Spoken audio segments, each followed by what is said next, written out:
Good afternoon, everybody. We're going to wait another minute or so.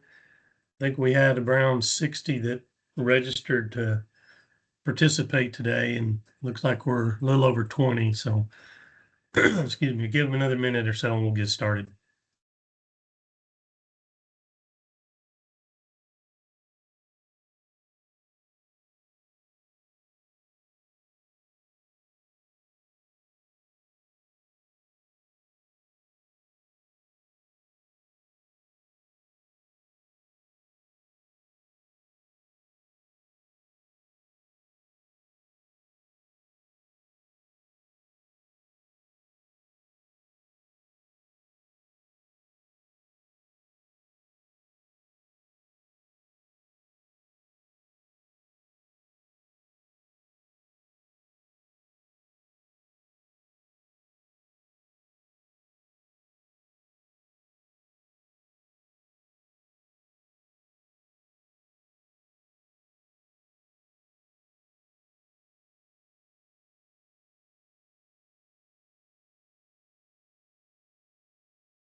Well, I think for the sake of time, let's go ahead and get started. Somebody, hey, Wesley, can you hear me? Just give me a thumbs up. Yes, sir. I got you loud and clear. Perfect. Okay. Let's take care of a couple of housekeeping items. First of all, want to let everybody know that we are recording this webinar, so we will make it available a little later. Provide a link for those that don't get to be on for the entirety, or possibly share it with somebody else that you know of that will benefit from today's information. Want to welcome you. Thank you for taking the time to be part of this today. It'll be myself. I'm Darren Clark, Director of Land Conservation. Also with me today is Wesley Tanton and Lee Owen. Because there is a lot of information that we're hoping to share with y'all, and given the time frame we're working in, we are going to go fairly fast, fairly quickly. We may or may not follow everything that is on the PowerPoint. We do the PowerPoint just to provide additional information and an opportunity to, like I said, after the webinar is finished, the recording will have the information in it. As far as questions, what we'd like as we go through this, if you have a question, if you'll type it into the chat when we get done, then we will go through the questions, and any of them that were not answered through the presentation, we will take some time and answer those questions for you. And with that, I think we should go ahead and get started. Lee, if you would, can we go to the next slide?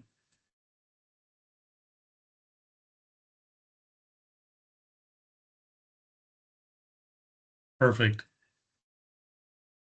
They went. Go back. Thank you. So where we should begin is kind of talk a little bit about what a conservation easement is. Simply put, a conservation easement is an opportunity for a landowner to place voluntarily some restrictions on the property that moving forward will provide some guidance for the future use of the property, particularly with the restrictions on development. For many landowners, that's become a greater concern as solar farms are popping up everywhere, data centers, even residential developments are showing up in places that, years in the past never was really a consideration or a thought. And as a landowner, concerns come up that possibly one day when they're not around to continue monitoring or watching over the property, gives that peace of mind knowing that in perpetuity the property can be protected or restricted from future development. So at the end of the day, what it does, it takes the objectives, the good intentions of a landowner, and attaches it to the property in perpetuity. And perpetuity is just a fancy word for forever.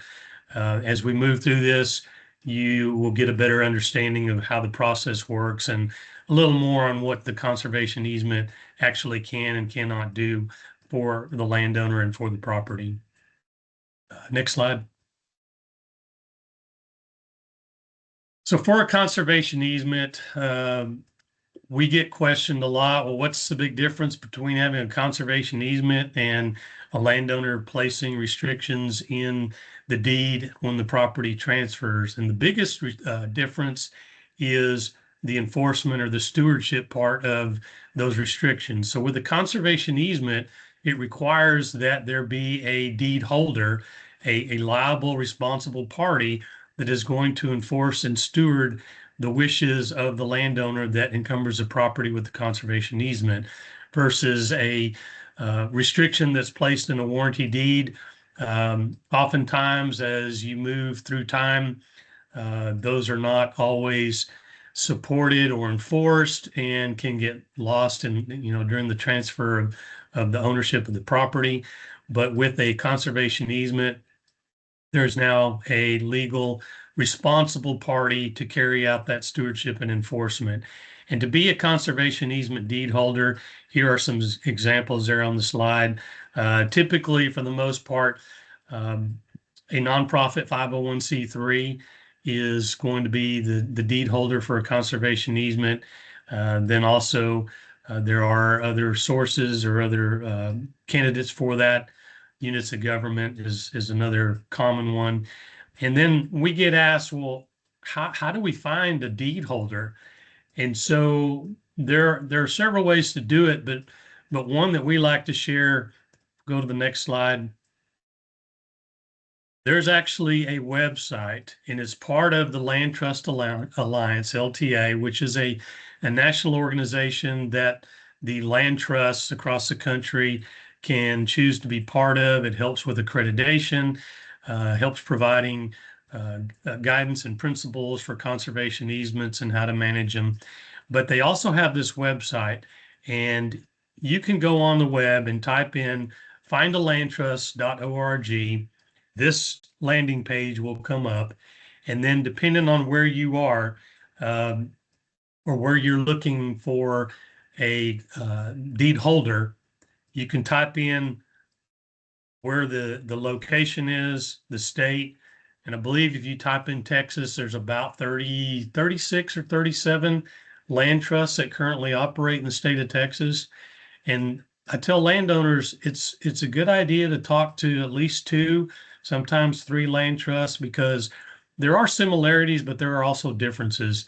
And usually the differences come into play because the mission or the focus of the land trust differs. And so because of that, sometimes their conservation easement deed is going to look different. The requirements that they place in that deed are not always going to be the same. Some might require management. Some might restrict the number of animal units that are allowed to graze the property, while others may not. And usually it's because the mission of that organization or that land trust is possibly trying to improve a habitat or a watershed, and that is the method that they're able to achieve that. So there's no right or wrong, there's just a difference. And so we encourage the landowners to talk to more than one land trust and find what is a good fit. Because I've already mentioned these easements are perpetual, they're forever. And so the relationship is very important, as well as what is going to be placed as restrictions on the property through that conservation easement deed. Next slide.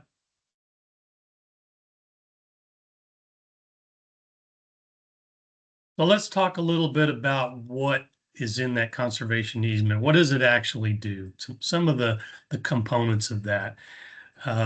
As I mentioned already, the biggie is to remove or terminate the development rights. And that provides an opportunity for the landowner to remove the development rights. there will not be a concern moving forward that after they're gone, somebody could come along and sell the property to a developer, which might look at, as I mentioned earlier, solar, wind, energy, or possibly data centers, even commercial or industrial development, and of course, residential as well. So it gives that landowner the peace of mind knowing that moving forward, the property will always be used for agriculture or open space wildlife. The other thing that conservation easements have is that there's not a one size fits all. The conservation easement itself is tailored to meet the needs of the property as well as the goals and objectives of the landowner. And so there are no two conservation easements that are alike. And by doing so, we're able to provide as much flexibility as we can for the landowner. For one, to continue doing the practices that they have done historically, particularly as it relates to agriculture production and managing for wildlife. You're also going to hear that a conservation easement is a real estate transaction, and it is not a conveyance of fee title. So the landowner continues to own the property, but the conservation easement itself is a real estate transaction. Once the conservation easement closes, that easement is recorded in the courthouse for that particular county and becomes an official legal record. Everything that is in the conservation easement not only is subject to federal law, but is subject to state law, and that is taken into consideration as well. And then, of course, the conservation values is the other big part of what the conservation easement does, is protecting those values that are not only on the surface of the property, but what's below it. And it gives, once again, that opportunity to protect those in perpetuity. It will always be with the land. In fact, there's a bullet on there. The last bullet says that it runs with the land, and as property changes hands, either through heirship or actually, transfer by sale, the conservation easement deed will always be part of that as far as providing those restrictions and guidance for future use of the property. Next slide. So what you see on the slide now, this is a great visual. So if you will think of the property as a bundle of sticks, and each one of those sticks represents a right to that property. The right to access, the right to call it yours, the right to farm it, the right to run livestock, the right to go out and go hunting, the right to go out and look at the butterflies and the birds, the right to go out there and build a house, the right to go out there and do any type of activity out there that you can think of. Each one of those is a right that is represented in this bundle of sticks. You can also include the right to do exploration and extraction of subsurface minerals. All of that collectively makes that bundle of sticks. And so when you put that together, the biggest stick in there is going to be the development rights. So as a landowner looks to use a conservation easement as a tool for protecting the property, the biggest stick in there is going to be the development right. And so it's a matter of holding that bundle of sticks and saying, all right, I still own the property, but I'm going to take out the development right stick. And I'm going to take out, and again, these other sticks, those are rights that the landowner gets to decide what moves forward with the property or may have a limitation. And so as we work with the landowner, again, to tailor that conservation easement, then we are going to look at providing them with a conservation easement that meets their needs, but also provides the flexibility, not only for them, but for future generations. So it gives them an opportunity to do some planning for the kids, grandkids, and even possibly should the property be sold outright to another owner.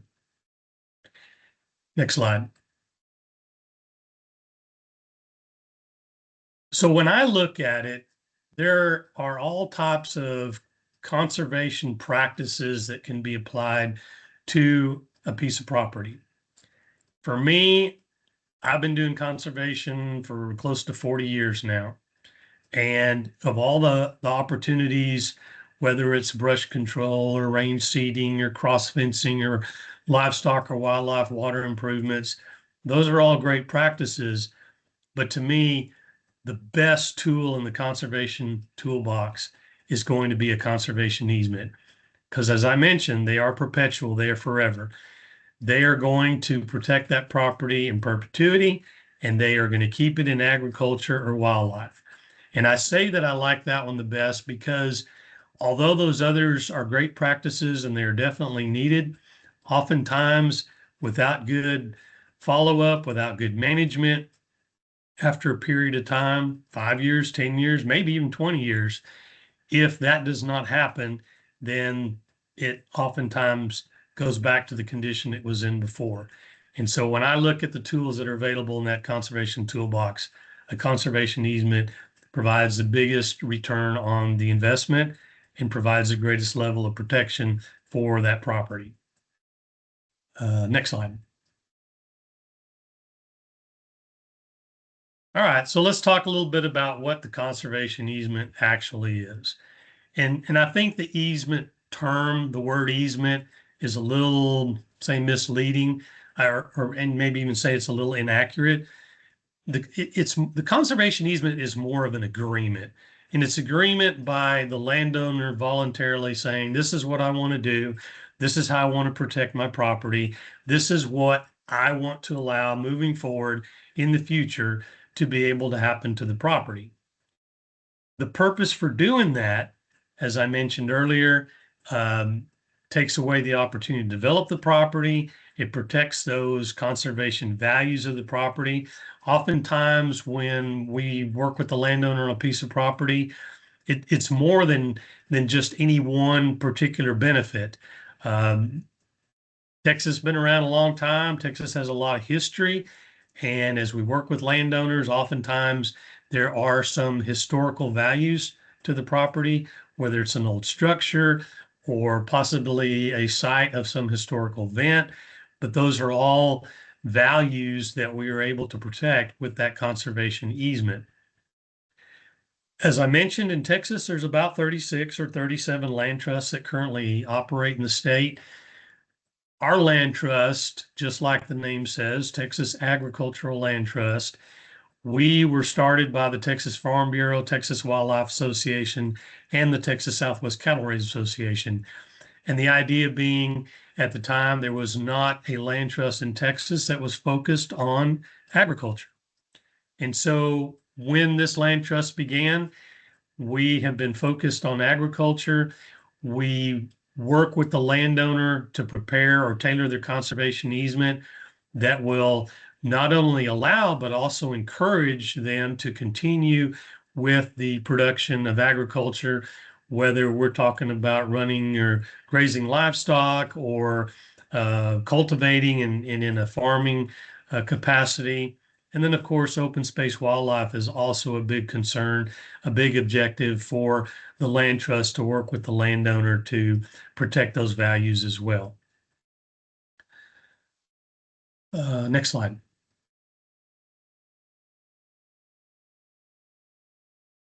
Well, some of the things associated with the conservation easement. As I mentioned a while ago, it is not only to protect the property, but for an agriculture conservation easement, it's also to provide the flexibility. In most cases, we're able to tell landowner what you're doing right now is the same thing you'll be doing after the conservation easement is closed and recorded in the courthouse, unless the landowner chooses to make it more restrictive. We do everything we can to provide flexibility, but we also want to take into account, things change, technology changes, managing principles change, different things like that. And so we want to make sure that we do everything we can to provide the landowner and the future landowners the opportunities to be able to have that flexibility and to make changes in their management, in their goals and objectives with the production side of agriculture. We get asked, well, if we put the whole conservation or the whole property in the conservation easement, and you're saying that we're limiting or restricting development, what if I want to build a house? Or what if someday I need another barn to store hay or to store equipment? Um, we do have language that we put in our conservation easement. We refer to it as a building envelope where the landowner can work with us, tell us where those locations are, how big they want them to be, and then we can identify those for not only the current landowner, but any of the future landowners, whether it's generational or, again, if the property is sold, those landowners would have the right to come in and build within those designated building envelopes. I mentioned it's not a conveyance in fee title. The landowner continues to own the property, controls the access. It does not become public access property. That is a myth. The landowner still has the right to control the access to the property.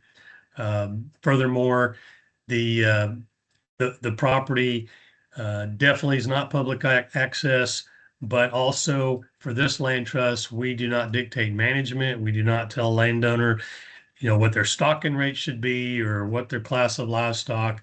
We don't even tell them they have a problem with an invasive species that they need to get out there and take care of. Those are all decisions that are better left to the landowner. The landowner is the best steward of the land, and we recognize that. So as our partnership or through our partnership and the relationship we have with the landowner, that is a landowner's role, is they continue to manage the property. Our role is just to steward and enforce the conservation easement. There's a lot of questions coming around with the construction of these data centers and solar farms and the new transmission line route. Questions about whether or not a conservation easement can prevent or is exempt from the subject of condemnation or eminent domain. And unfortunately, the answer is no. But what I do tell landowners is a property that is protected with a conservation easement, the hope is it will deter it. In the conversation with the entity that has the right to exercise eminent domain or condemnation, hopefully they will recognize that the landowner is working to protect those conservation values with a conservation easement and choose a different route. But at the end of the day, if they say, nope, that's the route we're going, the conservation easement cannot legally prevent them from exercising that right. Another thing we'll talk about is the financial benefits from a conservation easement, and Wesley will talk about that here in a minute. There are benefits from both the value of the conservation easement as a donation, meaning a landowner not being compensated for it, as well as the obvious part, if a landowner chooses to have what we call a purchase conservation easement, and that way they do get paid at closing. So there is some financial benefit to that, and we'll go through that here in a few slides. And then lastly, there's a lot of kind of dovetail between succession planning and conservation easements because of the tax benefits. The value of the properties in Texas are getting so high now that the conservation easement is being used as a tool to not only protect the property, but also to work with successional planning and being able to reduce, at least on paper, the value of the property for transfer through heirship. Next slide. I want to take just a quick minute, talk about the tax benefit, and this is how the current information or current guidance is. from the IRS, Internal Revenue Service. So Wesley's going to talk a little bit in a minute about how we determine the value of the conservation easement. But once that value is determined and the easement closes, there is a tax benefit because the current IRS guidance allows for the landowner to use any of the donated portion of that conservation easement value to be used as a charitable donation. As I mentioned early on, the land trust is a 501c3 nonprofit. So that makes that charitable donation eligible for a tax deduction. Current guidance, the IRS will allow a landowner that 51% or more of their adjusted gross income is from agriculture. They can use that entire donation in any given year. If their adjusted gross income comes from less than 50% agriculture, then they can use no more than 50% in one given year. Now, the nice thing about it is they have the year the easement closes and the following 15 years. So basically a total of 16 years to use up all of that benefit. That's huge because oftentimes landowner will want to protect the property. They want to get it done as quick as possible. They use a donated easement and may or may not be able to use that for a tax benefit that current year. But later on, again, they got the next 15 years to take advantage of that. And we've got a case study we're going to go through at the very end that will go over a lot of this. Next slide. And here's my disclaimer. Now, we're not CPAs, we're not tax advisors, tax attorneys. So we always tell the landowner, talk to a professional that can give you the direct answer, but that's how we understand the way the tax benefit is for the donated portion of a conservation easement. All right, this is where I'm going to hand off to Wesley, and Wesley's going to talk about the donated easements, the purchased easements, and then talk about some of the due diligence that's required to close the conservation easement. Awesome. Thank you, Darren. So as Darren has mentioned, we have purchased easements and we have donated easements. And that's really where we like to start when we begin working with a landowner, because that's going to help us outline expectations in terms of the process, the time, and all those details. So in the purchased easement world, down that road, as Darren mentioned, you are getting paid for those rights, those bundle of sticks that you're giving up. Because these are funded, and I'll talk about funding sources as well, but they may be funded from a government agency, another nonprofit, corporate companies. Those easements are going to be governed by whoever's funding that easement. So they may have very specific terms that they want to see in those purchased conservation easements. Term easements are possible depending on the funding organization's rules. But the major point there is you're working with another group or another entity who's funding that purchase of the easement. I'll talk a little bit more about time, but again, because there's a funder involved, these usually take a decent amount longer compared to the donated easements.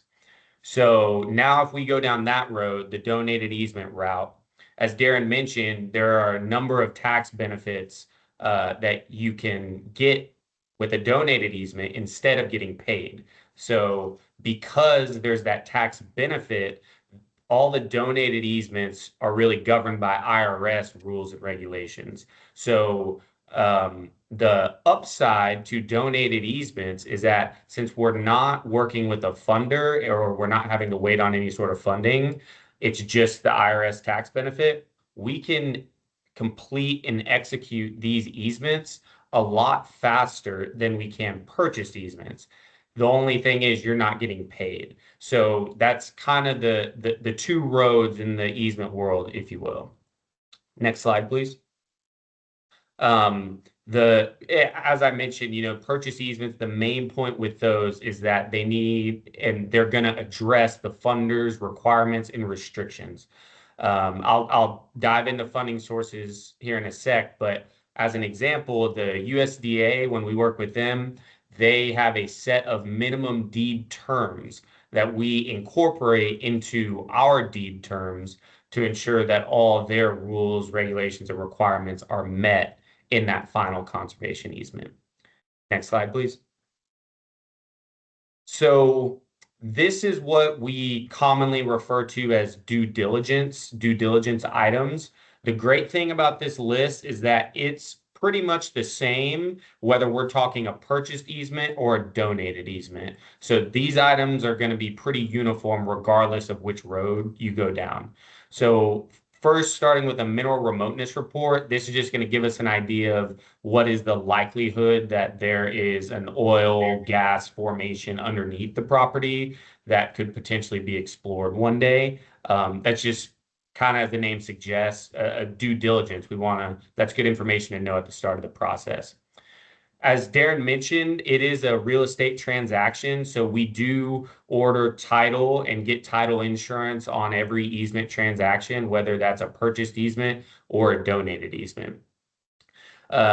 Most easements will require a new survey. We do say if needed, sometimes maybe a landowner happened to have a fresh survey from a year or two ago, or maybe they had it resurveyed when they bought the property and then they approach us there recently after. So depending on how old that survey is and if nothing's changed, maybe a river has changed some acreage. So most of the time a survey is needed, but not always. The next item would be a baseline data report. So these are basically snapshots of the property right before the easement closes. So they're very in-depth reports that go through what are the common plants that are currently found out there? Are there any historical artifacts? Kind of who came to own the land and how did it pass into the hands that to its current owners? Watershed information. It's very in-depth. As I said, it's a snapshot. What does the land look like right now? And as we've talked about, purchase easement, donated, we do get an appraisal done because ultimately the appraisal is what will assign that value for a purchase easement or for that IRS tax incentive. As we've already talked about, we do tailor these easement deeds specific to our landowner and their goals. We talked a little bit about building envelopes already. So, some properties may require multiple building envelopes. Some landowners may prefer just one small building envelope because they want to keep the land as natural as possible. So that's really where we get to work with our landowners on customizing the easement to make sure it meets not only their long-term goals, but also their current agriculture operation. A subordination agreement if required. So this would be, if for some reason maybe someone has some mineral rights to the property, maybe mineral rights are severed and there's a lease there and we need to have that subordinated. So again, kind of going back to the whole reason why we do that mineral remoteness report and that title work. And then lastly, if we are dealing with a purchased easement, we will request the funds from the funding group or organization at closing. Next slide, please. So kind of going more in depth on tailoring the conservation easement. So as I mentioned, the process is essentially the same for donated versus purchased easements. In both scenarios, we're addressing the landowner's objectives. We're making sure that it meets the TALT's mission. As Darren mentioned, we're an agriculturally focused land trust, so we want to make sure it meets our guiding principles for that. And then, if it's a donated easement, make sure it meets the IRS guidelines. If it's funded, if it's a purchased easement, make sure it meets the funder's objectives. As we've already mentioned, we determine those reserved rights. So, maybe it's a big ranch and the landowner wants to leave room for partition to maybe have, one half go to their son, one half go to their daughter. or maybe, as I already said, lots of building envelopes versus not many. So we really do customize it. No one conservation easement is going to be the same. And as Darren mentioned, the easement is executed and filed in the real estate records at the county courthouse. So these are all recorded. You can go pull them 5 years from now, 10 years from now, and 100 years from now, whoever owns that property, they will be able to see all the rights that you agreed to and all the things that you wanted in your conservation easement. Next slide, please. So, touching more on the benefits. So, obviously we have that income tax deduction as we've talked about. Another benefit though in the tax world is an estate tax relief because we are having that lower appraised value because you have given up some of those sticks in your bundle, right? So both donated and purchased conservation easements can get some of that estate tax relief. It also helps facilitate succession planning and relieves pressure on the heirs. So maybe children, grandchildren, next generation can help, facilitate the handing down of that ranch a little bit easier. Um, as I mentioned, these are recorded in the courthouse, so it really does bind the landowner's good intentions to the land in perpetuity. Um, Darren hit on conservation values earlier. So, in that conservation easement, those conservation values are listed. So again, the awesome part is that these are recorded. You can pull it up in 50 years from now and see the conservation values and why the landowner at the time agreed to put this into a conservation easement. And then finally, for a purchased easement, converting equity to cash. But many landowners, obviously they could use that cash for a variety of reasons. Some put it back into the ranch, some use it to buy and extend their current agricultural operation. So the benefits really a multitude. And kind of that leads us to the natural question. Well, okay, this sounds great, but how long does it actually take to do either one of these, right? A purchased or a donated easement. And it's everybody's favorite answer of it depends, right? Usually for a donated, I'll start with a donated easement first. Usually a donated easement we can get done in about 4 to 6 months. Again, that is because we already are familiar with the IRS regulations and we're not waiting on any other funder. It's just us working directly with you on all those due diligence items. And as soon as we complete all those, we can close it and have it recorded. In a purchased conservation easement scenario, and that leads us into funding opportunities. Those will take a little bit longer. Usually we're looking at 1 to 3 years, depending on funding. And that we've hit home on it a little bit, but that can be down to maybe the funder has specific requirements. Maybe they want to see that the table, they want to make sure their deed terms are incorporated into that easement. And so they just usually take a little bit longer compared to the donated easements. And so that naturally leads us into funding opportunities. So probably the biggest and the most recent kind of source that we've seen lately is through the USDA and NRCS's Agriculture Conservation Easement Program. You might see it online or you hear folks reference ASEP. That's what they're talking about here. So in that easement program, they kind of have two components. One is the agriculture land easement, and that is what you would work with a land trust like TALT on. That's what we do a lot of. We're working with you to create that, agricultural land easement, do all those due diligence items. You still manage your operation the way you see fit. And so that's what the ALE part of the ASEP is. The other component, which we don't deal in, but it is an option for landowners, is their wetland reserve easement. So these are actually handled directly between the landowner and the USDA NRCS. So for folks interested in that component, I recommend contacting your local field office and they'd be able to work with you on that. But both of those are part of the ASEP under that ASEP umbrella. That program was passed with the 2014 and the 2018 Farm Bills.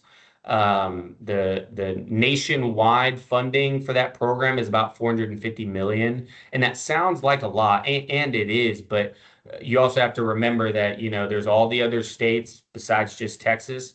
And then that money is also divided between each program component. So you can see how it could kind of trickle down pretty quickly. This program used to require a federal cash match, but it no longer does. So that's another positive that we've seen, and it makes it an easier program to work with from the land trust perspective.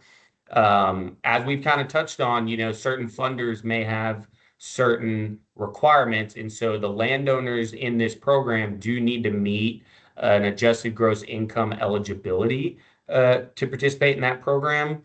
And finally, all the applications for this program go through a ranking process. And so on that ALE portion, you work with a land trust like TALT. We submit the application to NRCS, and then they rank all the applications. So that's ASEP, real quick in a nutshell. And then kind of another program with USDA NRCS, so same agency, just a different bucket of funding, is what's called their Regional Conservation Partnership Program. So that program, similar to ASEP, has both an ALE and a WRE component. So you could do agricultural land easements, you can do wetland easements under that program. But usually this program is targeted toward maybe a specific watershed, maybe a specific resource in a state, or maybe a certain geographic area of emphasis. And so similar to ASEP, the landowner must meet that AGI eligibility. The applications are ranked. But here I have a few listed. It's possible you've heard of some RCPP project areas in Texas. So these are ongoing RCPP projects right now. So there's one in the Katy Prairie area. There's one in the Trans-Pecos. There's one in the Nueces watershed, Hill Country Headwaters, Camp Bullis area, North Central Texas area. So you can see how that program's a little bit more targeted in their range, whereas ASEP's kind of casting that wide nationwide net, so to speak. Next slide, please. So that was kind of on the federal side. Now kind of zooming in a little bit to the state here, state funding. So in Texas, there is the Texas Farm and Ranch Lands Conservation Program. That is managed by Texas Parks and Wildlife. They have an oversight board, and their board is made up of representatives from statewide agricultural organizations. Similar to the federal funding, all the applications for that program go through a ranking process. It's funded right now currently at about $2 million in an appropriation. We've seen $2 million for that program in each of the last 4 legislative sessions. The only thing here I'd mention is that because Texas meets on a biennium, that's every other year. So, that $2 million can go really quickly when you're talking about easements for that period of time. The upside to this program is that we can combine funding from it to go along with some of those federal programs. So, it is possible that that we could get funding for ASEP or funding from ASEP, and then combine that with funding from this Texas Farm and Ranch Lands Conservation Program to kind of stack funding. Next slide, please. And then kind of looking outside of state or federal sources of funding. So, there are other state and federal agencies that also do them. Those were kind of the biggest that we work with regularly. But there's also private foundations. There are corporate companies who might have strategic goals as it relates to conservation. There are local sources that focus on easements. So I know Kendall County a few years ago passed, I believe it was a bond initiative. And I know just I believe within the last week, Comal County, it was in the local news, might have gotten some funds from the Texas Water Development Board. So you're seeing kind of local county initiatives pop up, which is really encouraging if you're thinking about an easement or you're kind of wondering, maybe this is the route to go. We're seeing more of those funding sources pop up. And then finally, there are some innovative approaches such as ecosystem services. So, I won't attempt to explain ecosystem services here, but many folks might be able to get compensation from ecosystem services for practices that they're already doing. Like Darren mentioned earlier, maybe they're rotationally grazing and maybe a company can pay them from that. So some companies are starting to kind of use the funds from that to try to fund easements. So, there are some innovative approaches out there as well to fund conservation easements. Next slide, please. So kind of zooming to toward the end of the process, right? So we've gotten it funded, or we've gotten our IRS, tax deduction. It's closed. We've done all our due diligence items. Okay, it's recorded in the courthouse. Now what? So after closing, you would work with your tax advisor if any part of the easement was donated. The easement holder is now responsible for conducting the stewardship of that easement. So if you were working with TALT, that would be TALT, since we hold the easement. And we would come out there once a year and monitor the easement with you, make sure, hey, everything looks good. There's no development taking place. And since perpetual easements are forever, we really do try to maintain a great working relationship with our landowners. We like to communicate with them as often as they'd like to, whether that comes to natural disasters that happen or, sending out newsletters on our monitoring form. We have a couple questions that kind of ask, has anything changed since last year, So we really do try to have a great relationship with our landowner on the ground who owns that piece of property. Next slide, please. And I think I'm going to pass it back over to Darren for a case study. All right, thanks, Wesley. So we moved through that information pretty quickly. We want to be able to cover all that. I want to slow down a little bit now and go through a case study or an example of kind of the process, the benefit from the conservation easement. And then we should have plenty of time, answer questions, and be able to do that. So for this example, we're going to look at the Doe family, and they have 400 acres, and they are wanting to protect that. They want to protect that with a conservation easement because this particular property has been in their family for generations. Very common scenario. And currently, where this property is located, for easy math sake, we're going to say the value of this property, the fair market value, is $1 million. Next slide. So let's take a second and talk about how the value of that conservation easement is determined. And when Wesley was going through the due diligence, he mentioned that an actual appraisal is completed for the conservation easement. I'm going to give you an explanation of how the appraisal works. So a licensed appraiser comes out to the property, and they're basically going to come up with two values. The first value is going to be the fair market value, no different than if you or I were going to go buy a piece of property and we have an appraisal done. So that appraiser looks at the piece of property, and in this example, he says that 400 acres is worth $1 million, fair market. Then that appraiser is going to take into account, well, what's in the conservation easement? What are the restrictions that the landowner is putting on the property? Well, obviously, as I mentioned, you go back to the bundle of sticks. The biggest one is the development rights. So those development rights are being extinguished or terminated. So there's a huge value to that. Appraiser will also look through there. Wesley talked about some things like we're going to allow for a future division or partition in the property. Some landowners want to keep it in its entirety. Others may say, like Wesley used as an example, maybe they have two kids. They want to allow for one partition. So that way the end result is one day there would be two separate tracts of land and could be gifted to each of the kids. Again, that's a decision landowner makes. Also, the appraiser will take into account, as I mentioned, the building envelopes.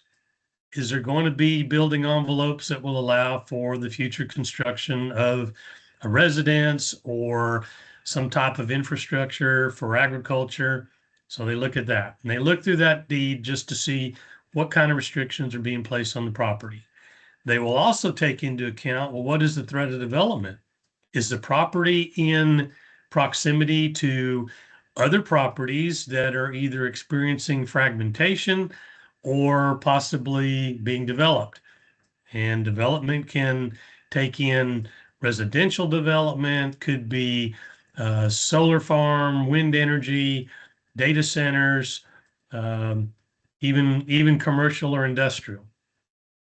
So it takes all that into account. And then another part of it's going to be, well, how close is this property to a populated area? Because obviously the closer property is to a populated area, the threat of development is greater.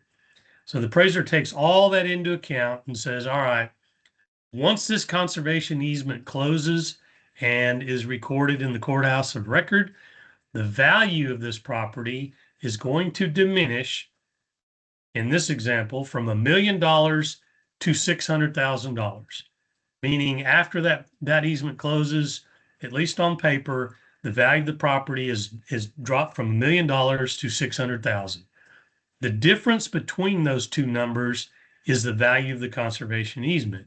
So easy math, $1 million less $600,000 leaves you with $400,000. That would be the value in this example of what the conservation easement is. Or easy math says it's 40%. Question we get asked a lot is, what can we expect? What can a landowner expect the diminution value to be on a piece of property with the conservation easement? Texas is a huge state, and that number varies. If you start in far west Texas, 25% is quite common. As you start moving across the state going east, the closer you get to the I-35 corridor, that percentage value starts going up. And by the time you hit the I-35 corridor, you're going to be somewhere around 50%. Some cases it's even higher because there are some heavily populated areas on I-35, Austin area, San Antonio, properties that are in close proximity to that. You would expect them to be higher than 50%. Keep going east. It might go down a little bit, but you're still going to be relatively close to that 50%. Let's go to the next slide. So what does all this mean? What does that $400,000, where does that end up as a landowner? So you see on the slide, there are basically three different options. So the first one, next slide. The first one's going to be a donated. That's where the landowner does not receive any compensation for any of the value of the conservation easement. 100% donation. As Wesley mentioned, those can usually be closed about 4 months, plus or minus. And the biggest reason they're so quick is we're not having to go look for funding. And landowners, for different reasons, are motivated to get it closed quickly. Maybe it's the age of the landowner, maybe it's the health, maybe it's a life event. There's different reasons, but they want that easement or that property protected as quick as possible, and they want to do a donated easement. Some can also take advantage of the tax benefit that comes with that. And as I mentioned earlier, if their income, their adjusted gross income, is 51% or more derived from agriculture, they can use the whole 100% of it in any one year. If their adjusted gross income is derived from less than 50%, then they can't take more than 50% in one year. But like I mentioned, the good thing is you have the year it closes and the following 15 years to use up all of that benefit. That's the donated part of it. And again, the disclaimer is you want to talk to your CPA or your tax preparer and find out directly from them what the current IRS guidance is to be able to help with that decision making. On the next slide is the second option, and this is a combination of the donation and also this is often referred to as a bargain sale. So in this scenario, again, we have a conservation easement with a value of $400,000. Most cases, we're looking at in a bargain sale of compensating the landowner with 50% of the value of that easement.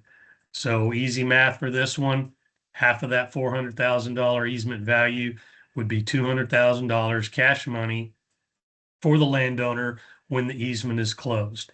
So then the question usually, well, what happens to the other 50% the landowner doesn't get paid on? Goes back to that previous option where the part they don't get paid on is considered a donation and can be used as a charitable donation for a tax deduction. Where this really comes into play on a bargain sale, when the landowner is at the table to close the easement and they get paid, the closing agent, the title company, is required by law to issue a 1099 because the IRS considers that payment capital gains. So that's where we encourage the landowner to work with their CPA, because the part of that conservation easement value they don't get paid on, that's when they can use that deduction to offset the taxes that come with that payment that they received as cash money. Again, I'm not a CPA or a tax advisor, but that is the way I understand the process to be. And we always encourage the landowner to talk to the CPA and take advantage of the opportunities that are available. Just a quick kind of reminder, Wesley went over all of this. This was the different steps or the different due diligence requirements to be able to cover and complete a conservation easement. There are a few things there at the bottom, not necessarily due diligence, but they are part of the conservation easement. Get down there towards the bottom, you see something called a stewardship and endowment. The IRS requires land trusts to demonstrate their ability to be able to carry out the stewardship and enforcement of the conservation easement. And the way most land trusts do that, at closing, they will collect what's called a stewardship endowment or stewardship contribution. And those funds are what the land trust will use to be able to carry out the stewardship and enforcement. I think Wesley mentioned part of that is once a year.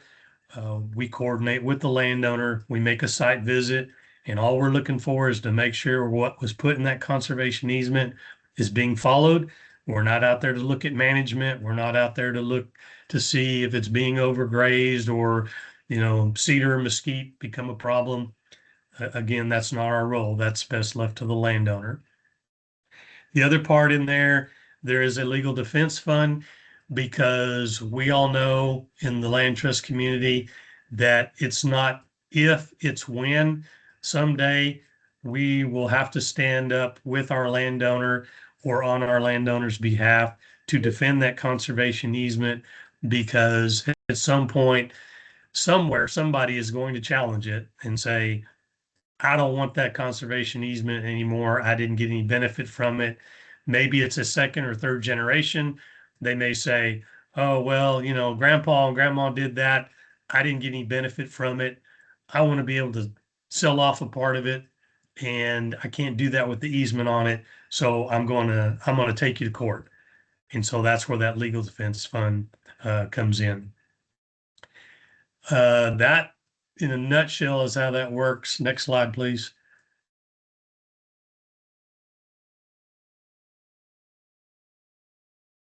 So just to summarize, again, the family in this scenario, they had 400 acres. The value, again, it's on paper, has diminished from $1 million to $600,000. Whether they choose to go the donated route and use a tax benefit or do the bargain sale and get a combination of both, the end result is still the same. They have an appraisal now where the value of that property is $600,000. So for succession planning, this is where the value of that property lowering, and obviously this is not a huge sum of money in today's world. But there are some very high valued properties, and the opportunity to show that the value of that property has diminished can help a whole lot with that succession planning, and that's where it comes into play. We do get asked, if I put a conservation easement on my property and somewhere down the road I decide that I need to sell it or want to sell it, what can I sell it for? And I know this sounds like a smart aleck answer, but this is exactly what I tell landowners: whatever you can get for it. It's a lot like selling a used car. The thing is, you would think that if a conservation easement represented 40% of the value of that property, like it did in this example here, that the value of the property for a landowner to try to sell it, you would think, oh, okay, well, it's diminished, it's worth 600,000 now.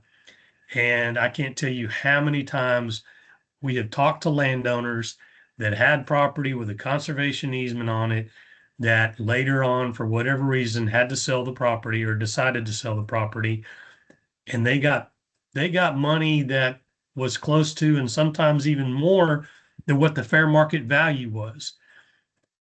Texas is losing agriculture land at an alarming rate. We lead the nation, unfortunately. We also have about 1,300 people moving into Texas every day. So I believe there's always a market for agriculture property. And so I tell landowners, I don't think the value of your property is really diminishing.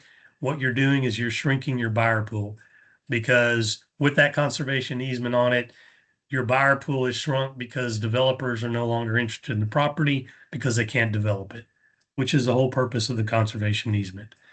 I think I will stop right there, and we will go through, see what kind of questions we have, and then answer other questions. There's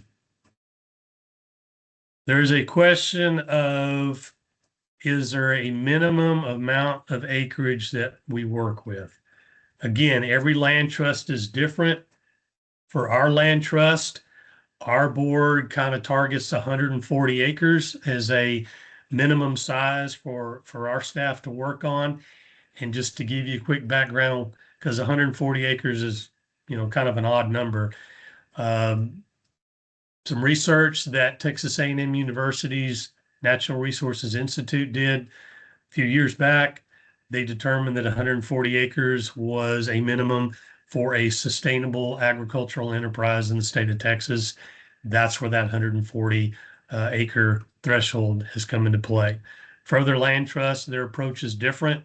And again, others are not focused on agriculture like we are, and they work with smaller land units and can help the landowner with protecting that property. All right, there's a question on here about, do we get an interest from landowners wanting to use a conservation easement to protect groundwater? We have not necessarily had that in Texas directly. It is an additional benefit because in the state of Texas, it's a right of capture, and the surface estate owner also has the say-so on the underground water. However, we also have been asked to help out in the neighboring state of New Mexico, the eastern side, and they had, as Wesley mentioned earlier, they had an RCPP project approved with USDA funding, and the purpose was to protect, or is to protect, underground water because the city of Clovis and Cannon Air Force Base are being impacted because the depletion of that underground water. And so, yes, the answer to that question, um, it can be to protect underground water supply.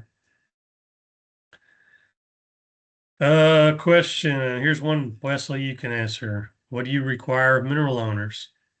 Yeah, that's a great question. So the topic of minerals can be a little bit tricky, but it's not an automatic, definitely compatible with a conservation easement. So most of Texas deals most of the landowners in Texas, if I had to guess, are usually dealing with severed mineral rights. Exxon or Chevron or some oil company back in the 20s, 40s, 60s, 80s might have gotten a lease that at some time, gave them rights to explore out there. Sometimes they were termed, sometimes they were not. Um, uh, so for starters, that's why we do title work so that we can see that.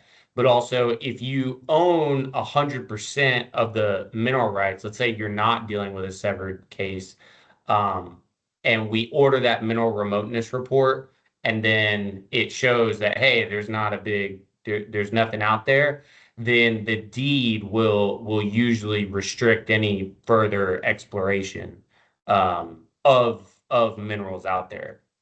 Now, if you are dealing with severed mineral rights, so you don't own the underground mineral rights.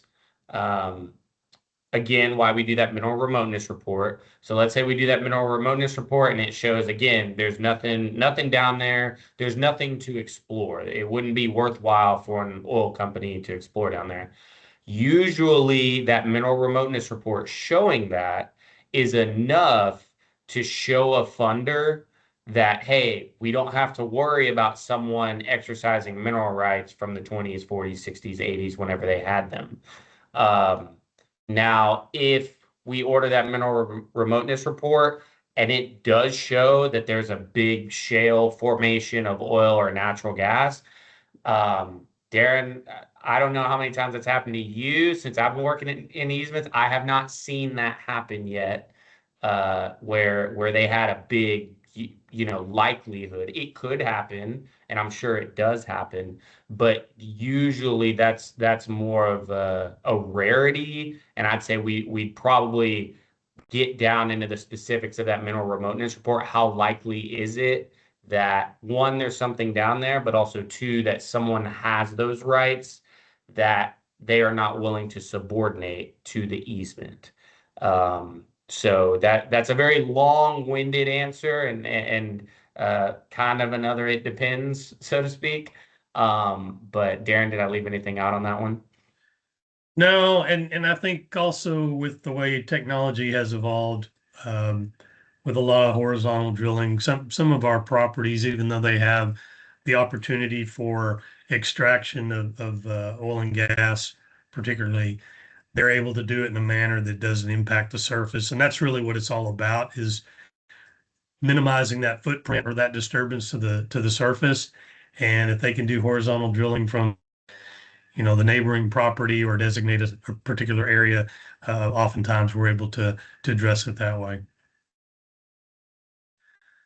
Uh, there are some other questions here.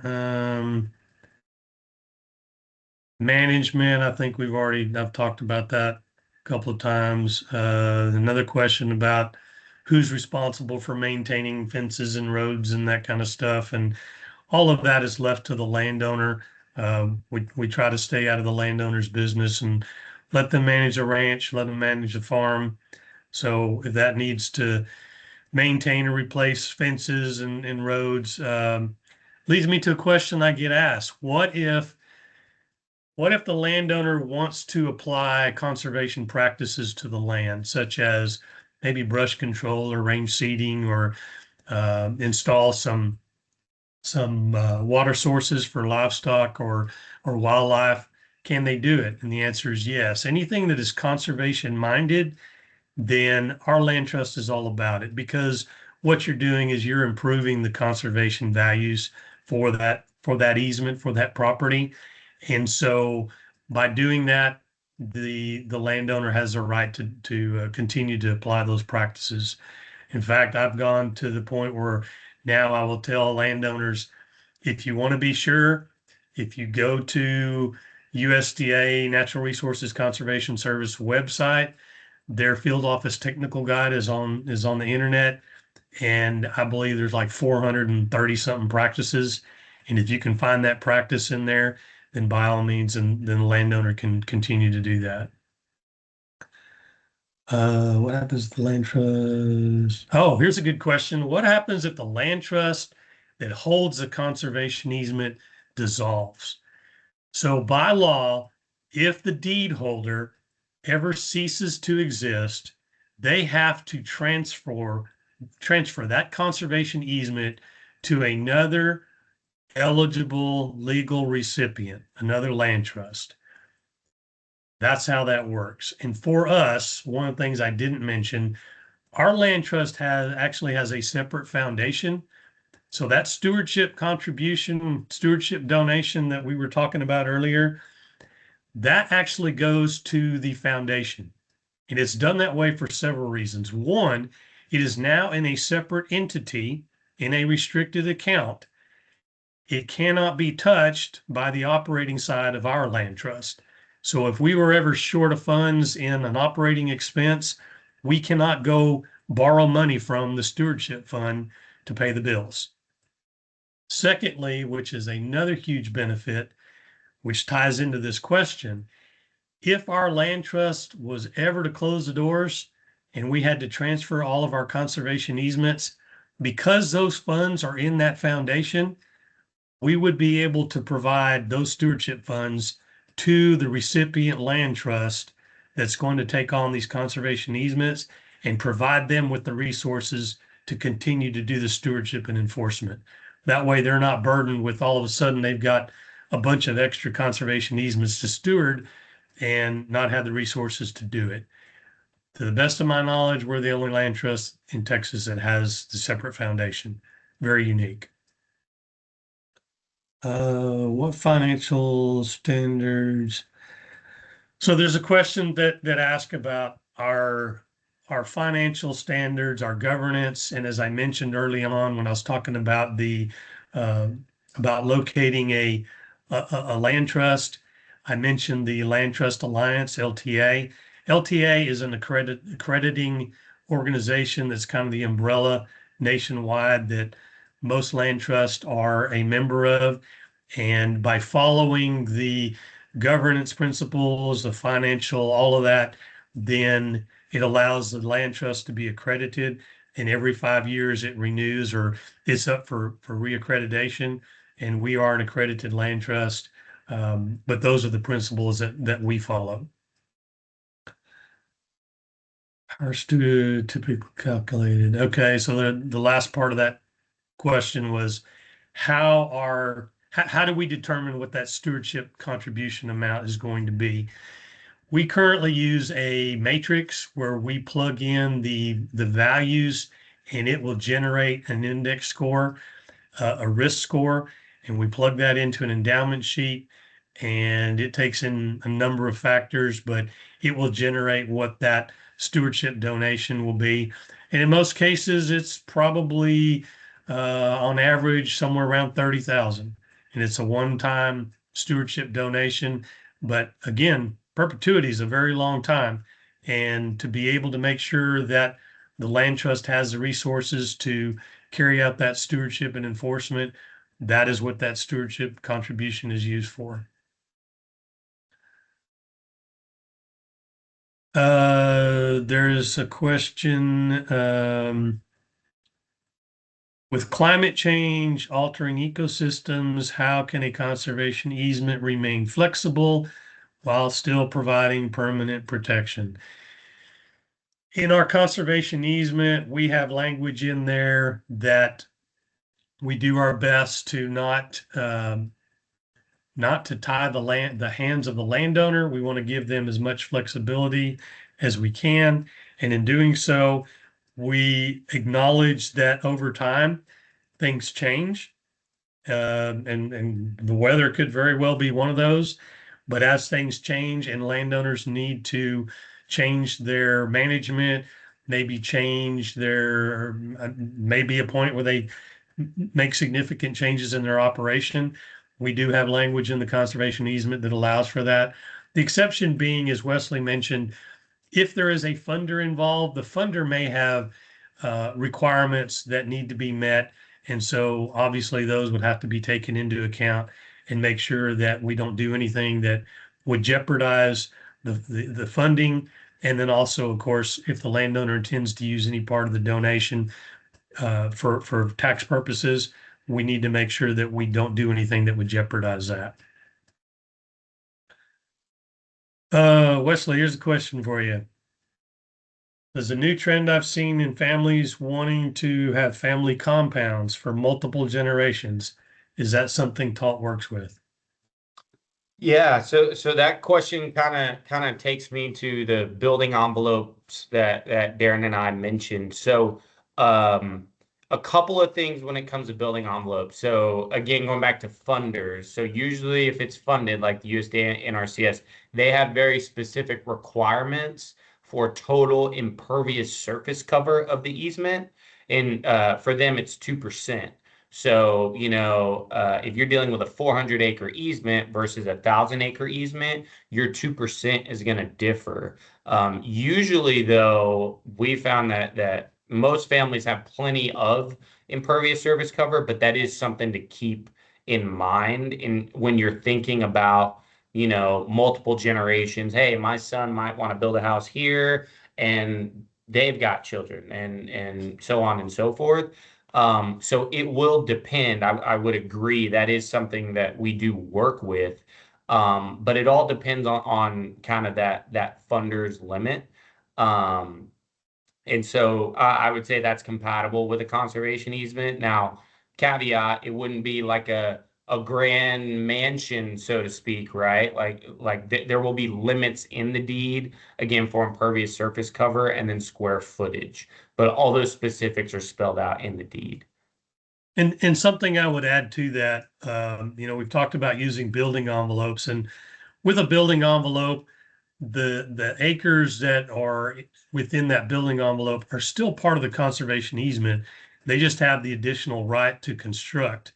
Um, Another part of that in the conservation planning or for the easement, the question gets asked, do I have to put all the land that I own in the conservation easement? And that answer is no. A landowner can choose to put as much as they want or as little as they want.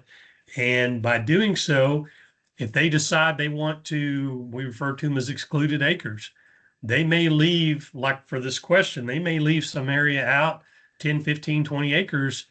And by leaving those acres out, they're free to do whatever they want to on those particular acres because they're not subject to the restrictions that are in that conservation easement. So that's another opportunity to address that particular question about having multiple families.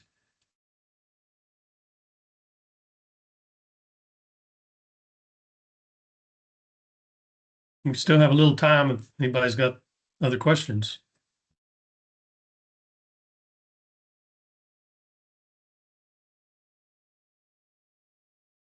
Wesley, let me ask you, think of what's another question we get asked a lot? Yeah.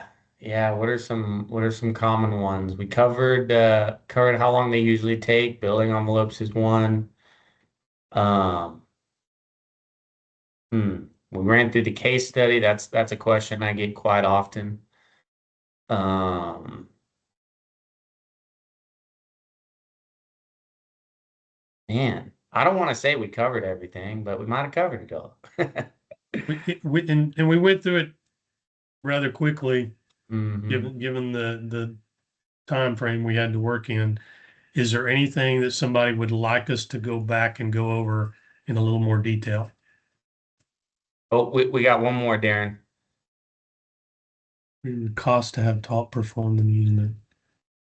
Okay, yeah, that's a good question. So, what does it cost for a conservation easement? I will tell you that on average, from start to finish, with all of the due diligence that's required, um, 80,000 is pretty common. Now, obviously, the more expensive the property is, because as Wesley mentioned, one of the things that we do when we do our title work, because it is a real estate transaction, it is required to have a title insurance policy at closing. And that title insurance policy is only for the value of the conservation easement, not the fair market value of the property. But as land prices continue to go up, so does the value of that conservation easement. So the more expensive the conservation easement, the higher that title insurance policy is. So it could be more. And then as Wesley mentioned, if we have a good survey, a good legal description, then we won't have to have a new survey done. But if not, then there's a cost of having a survey. And so by the time you're done, somewhere around 80,000 is probably a good average for what it takes to get a conservation easement done. And for us, um, we look to see if we can find third-party funding. There are opportunities out there that we can tap into to help offset as much of that cost for the landowner as we possibly can. And what I tell a landowner is, can't guarantee we'll get the money, but I guarantee we'll do everything we can to find it. And we have been fairly successful in doing that. But at the end of the day, it is the landowner's responsibility for those expenses for the conservation easement. Uh, so the title insurance policy and the stewardship contribution and the legal defense fund, those can all be paid at closing. The other items, as we go through doing our due diligence, when the bill comes in, we pay the bill at the end of every month. Our financial department will submit an invoice to the landowner with a copy of the bill that we paid. And all we want is just to be reimbursed. We don't add anything to it. If it cost us, $4,500 to have an appraisal done, then all we're asking is to be reimbursed the 4,500. We don't add anything to it. But those due diligence expenses are basically paid monthly as they're incurred, and then the ones I mentioned can be paid at closing. Let's see, another question: are there ongoing costs? No, there are. The only once that easement closes and the landowner the landowners paid the stewardship contribution, then that is it. In most circumstances, the exception of that would be if something else was incurred later on that required staff time to work on. For example, if they decided to exercise, they had a partition or division allowed in their conservation easement, and at some point the landowner of record decides to exercise that right, then any of the paperwork that needs to be taken care of on the TALT side, obviously there'd be some staff time that we would want to recuperate, being reimbursed for those expenses. But otherwise, no, there are no other ongoing expenses.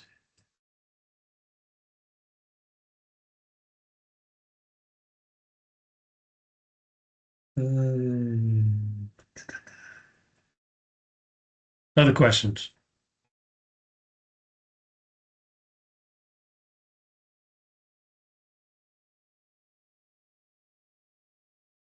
Lee, you're on here. Any questions you can think of that you get asked? I don't think so. I think we had some good questions already. I think the minimum size is always a question, and you addressed that. But we're happy to be a resource, and please don't hesitate to call that main number, and you'll usually talk to me, and then I'll take your information and we'll get one of our team members to call you. So we're always happy to answer questions and help with anything that y'all may have as you talk to your family about these questions, and they may have more things that come up. So don't hesitate to reach out to us. Oh, here's All one right, more we question. got That's a another good one. question. Yeah, that's That's a a good good one. question. So the question is, what would make you turn down an easement opportunity? I guess to be clear, are you talking about on the landowner side or from the land trust side?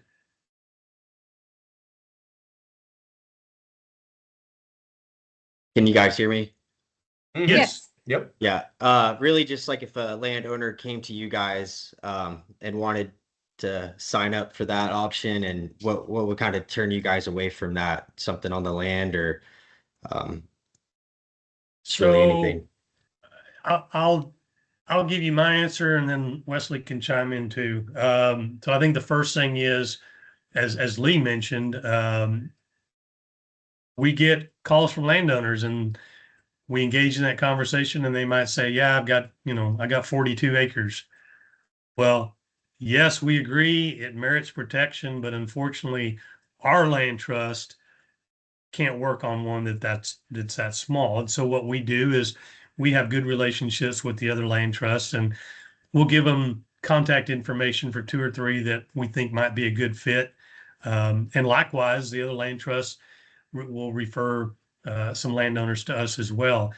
That's usually the biggest reason. There could be something where maybe the landowner says, well, I want to be able to maintain the right to do whatever that is. And that particular right is not something that fits within the conservation easement, whether that's from a state or federal regulation or maybe our land trust. But sometimes that does come up. And then other times, maybe, well, here's one, had one recently, great piece of property, would have been great for conservation easement. We talked about it and everything sounds good. And we get to the end of the conversation I had with this gentleman, and he says, "Oh, by the way, they're starting next week. They're going to start building the wind turbines on my property." I was like, "Oh goodness!" I was like, "Well," and he wanted to purchase easement. Well, NRCS will not allow wind turbines on their conservation easements that they fund. So we had to tell him, unfortunately, no, it wasn't eligible. So sometimes things like that come up. Wesley, I'm sure you got an idea or two.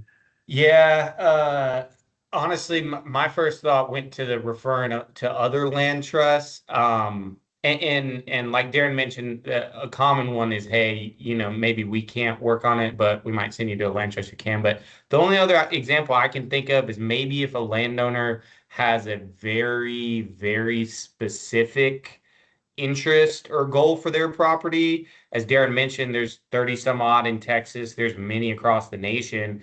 There might be a land trust that focuses on a very specific, sort of resource, species, ecosystem, etc.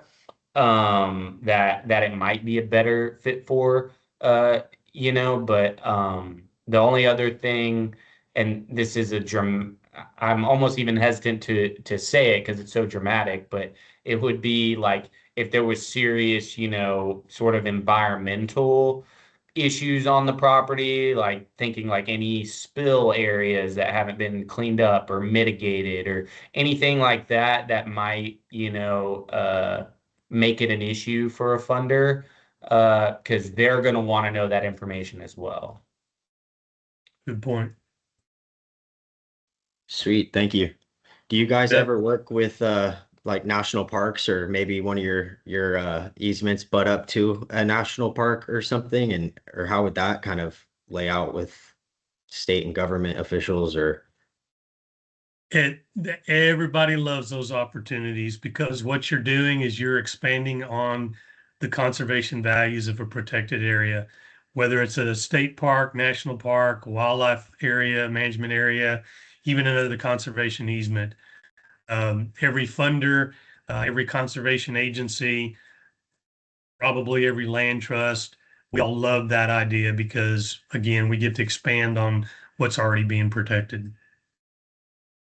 that's awesome. Appreciate it. Yeah, in fact, I can tell you that for most funders, especially as we've talked about the NRCS and Texas Parks and Wildlife, part of the criteria that they use when they do their ranking, if a property is adjacent to or in proximity to another protected area, then it scores a little higher than those that are not.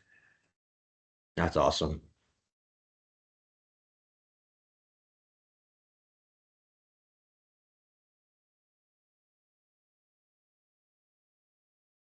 Those were really good questions.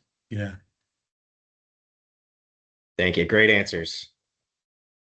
I'll ask one more time if there's any other questions, and then we'll conclude. And anybody got a last minute question? No, Well, thank you. That was great.